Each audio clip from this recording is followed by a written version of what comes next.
Hey guys, so we're back to this, my Latitude E6410, but I got, like I said, I got this thing, I think I mentioned in a short, I got this thing set up with Linux Mint. This is the version, it's a little older, but it's handy. Had the installer handy and it's still supported, so, and I think it's also kind of doesn't quite demand as much resources. I'm installing some software. This is SpeechNote, a Flatpak, which is taking forever to install. But anyway, my thoughts were, what do you use on your Linux system? I'm fairly new to Linux. I mean, I've used it very off and on for, ever since like the 90s, frankly, but it's never stuck. I've always tend to go back to Windows for my favorite apps, but the apps that I do really like on Linux, just for YouTube alone, is this NeoFetch, because it just gives me all the information I need to kind of get things established. Let's minimize this, shall we? It's going to take forever to install that software. It's a biggie. The other thing I always use, I use it on Windows as well, because there's a Windows version, is it's called Zim. Yeah, Zim. It's a desktop wiki, and it has a journal feature. So if you want to put your notes in a journal form by date, or if you want to just go with like the home page and go there and start making links, it's sort of like, to me, it's like the ideal note-taking system. And why I like it is it's the same as my Windows system. I know there's Obsidian or something, some other one that people like as markup language and stuff, but to me, this works, so why change, right? It gets the job done. So yeah, so this is my kind of my janky computer that had a sketchy hard drive in it, and I was wondering, what do I do with this thing? And so yeah, that's what I did. Yeah, let's see what it does when I try and open a picture. Okay, so it has a picture viewer. That's interesting. Yeah, I'm just learning about this system, really. I'm looking for not a replacement for Paint Shop or something, or not Paint Shop, Photoshop. I'm not looking for that. I was just kind of looking for something that you could do some general quick little editing to a picture, but wasn't crazy. And there's this program called, I think it's called Paint.net or something like that, that's really basic, but it kind of gets the job done. And so that's another sort of application that I've been looking at. And there's a version of that for Linux called Pinta, I believe it is. I thought I was opening it, but maybe this Flatpak thing is taking way too much. Yes, it is taking way too much of my resources. My CPU is pegged out at 100% right now. Lots of room in my RAM, which is great.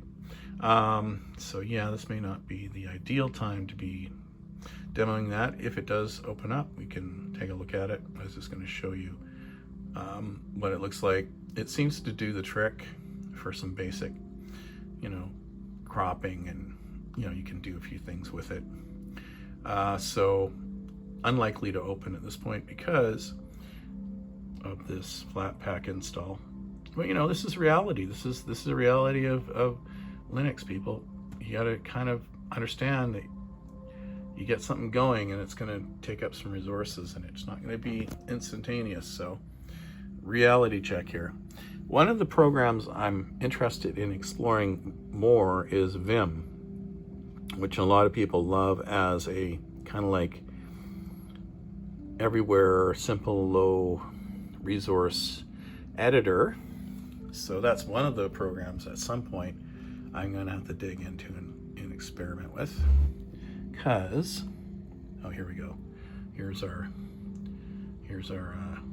Pinta opening, but it'll be very, very slow. Well, that's stuck. We can look at another program I want to check out, and that is Emacs. Yeah, one of the things about Emacs I like is you can almost use it as like an operating system. You can launch, programs from it. You can explore your directories or folders, if you like that terminology.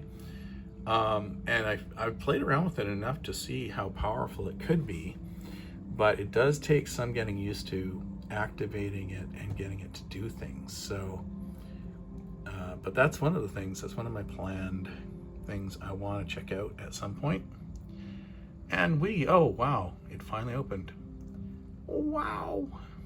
Okay, let's see if we can drag and drop this picture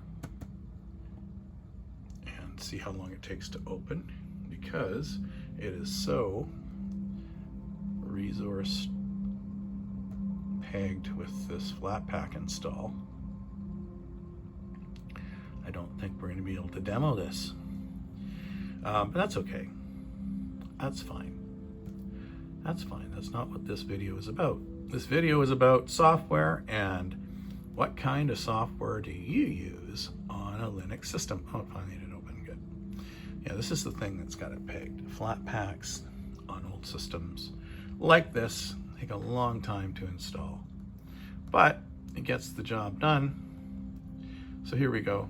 So this is a version of a picture editor that seems to be pretty good. I used it to crop this image. I was going to try and remove this part of the image, but because of the way the shadows and stuff are, it looks really bad when I attempt to do that.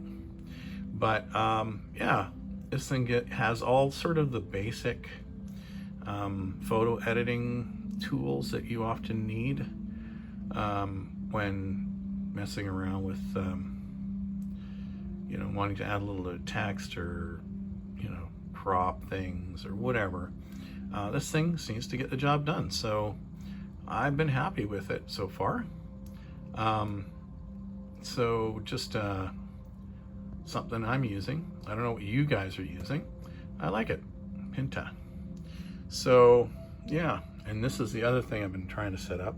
One of the ways I edit text, so I write a whole bunch of stuff, and then to be honest with you, I find that reading it over and looking for grammar and stuff like that and flow, whatever, I find the easiest way to do that is just to throw it into a text-to-speech program. I do that in Windows in a program called Belabolka.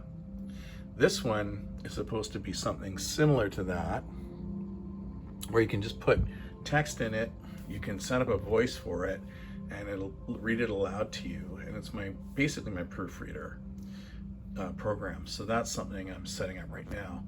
But yeah, those are some of the things I'm setting up and trying out and want to learn how to use. And then also, of course, I use OpenOffice, but everybody uses that if you're using Linux. There's the common big normal programs. You got a text editor, you've got different things that you're going to basically have on almost every distro by default. And so I'm just sort of setting up the stuff that isn't by default and that I particularly use when I use a laptop for getting something done. What do you use to get things done? What kind of stuff do you do on your Linux system? I'm not talking games, I'm talking productivity stuff. I don't generally game much. I don't really care if it's too much about that. If you can get Steam going and all that stuff and play games on it, great. That's what you're after. That's not my thing, but that's okay. Everybody has their hobbies, their things they enjoy. And mine is taking old laptops refurbishing them. And at this point, because this is such a janky system with a sketchy hard drive, I'm giving this thing the Linux treatment and seeing how it manages that. That's a true test of an operating system. So there you go. That's 10 minutes. Don't want to exceed that. Hope you're having a great Thursday. I believe it's January the 8th already. Wow, time's flying. Anyway, guys, thanks for coming along for the ride. Just still kind of setting this thing up, tweaking it. What really has made me more interested in looking at Linux again is the fact that I've been able to use, you know, a large language model to play around with some stuff that I never knew how to do, and it really helps a lot. Okay, so that's it, guys. Talking to you later. Bye.